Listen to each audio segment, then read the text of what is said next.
Come on, Jim Bob. Jim, get this pain over with. You're doing this deliberately now.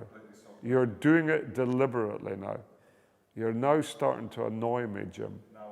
If I could erase that from my memory banks and erase it from history, I would do so. What that pilot was on, I've no idea, but he had some balls. That was an iconic final. That was an iconic moment, and I was shitting myself. I'm Gavin Hastings, former Scotland player, and this is my Rugby World Cup memory.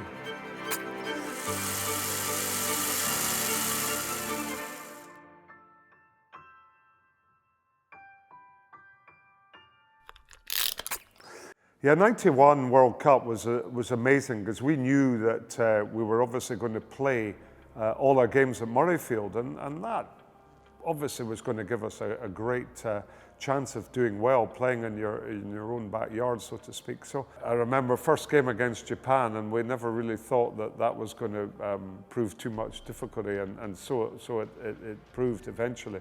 But I remember right at the end, my brother Scott was going for a try in the right-hand corner, and this Japanese guy came in and he just dropped the shoulder and sent Scott into about the fourth row of the stand. It was absolutely fantastic. The whistle went, and it's just as well it didn't happen in the first half or something, because he would have been carted, I'm sure.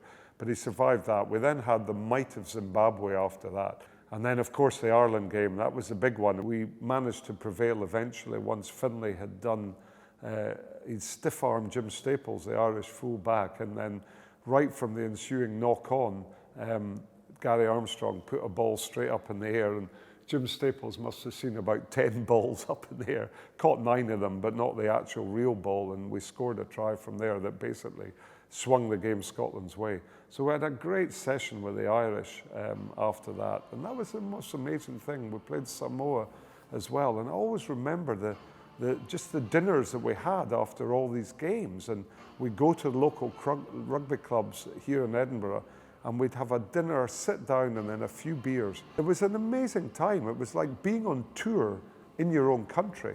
So, you know, you had to behave yourselves, obviously, because clearly we all had girlfriends and wives at the time, so, you know, there wasn't any shenanigans going on, shall we say.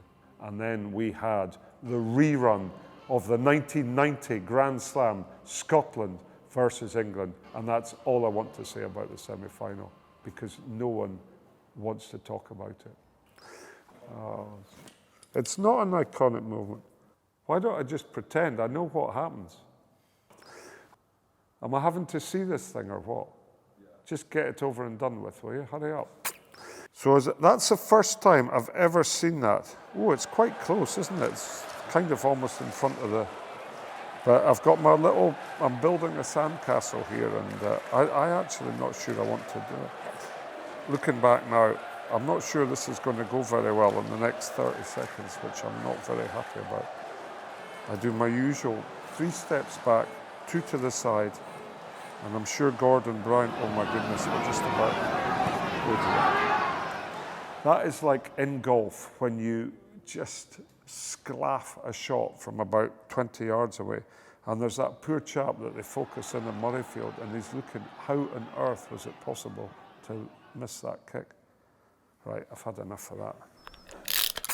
You have an incident in a 10-year international career, and a moment that lasts 3 or 4 seconds, and in some people's minds that is your career, you know. And I have to be honest that whenever someone mentions that particular incident, which English people get a great deal of delight for some reason, I get no personal delight whatsoever. If I could erase that from my memory banks and erase it from history, I would do so. But it's life in many respects. I'm glad it was me that missed it rather than maybe one of my teammates, because I know I could handle it and I could move on. And I did move on. I went on to captain the Lions. I went on to score more points than any other player playing in World Cups and for Scotland up until the day that you retire. And that's all you can do. You can just raise the bar and set the standard for the next players to come along, and that's what I did. So I can look at myself in the mirror and say I did my very best for Scotland and my country. Pisses me off though. You're playing around with all these cameras, something awful. Do, do, do, do, do, do. Yeah, I think looking back over all the World Cup finals I've been, the most iconic one for me was sitting in the studio at the end of Ellis Park with Will Carling, where we're doing some work for ITV, and all of a sudden we had our backs to the ground, and I just heard this noise, and I looked round, and this jumbo jet just came, and I actually ducked. I was in the studio, I took round, and this thing was so close, this 747, I always remember under the wings, it said, "Good luck, Boca." And I thought, oh my God, if this is it. And you know, however, what that pilot was on, I've no idea, but he had some balls to drive that thing so close to the stadium. It was extraordinary. And I looked at Will Carling and said, "Who do you think is going to win?" And he said, "Well, who do you think is going to win?" I said, "I think South Africa are going to win." He says, "Yeah, me too." That was an iconic final. That was an iconic moment, and I was shitting myself.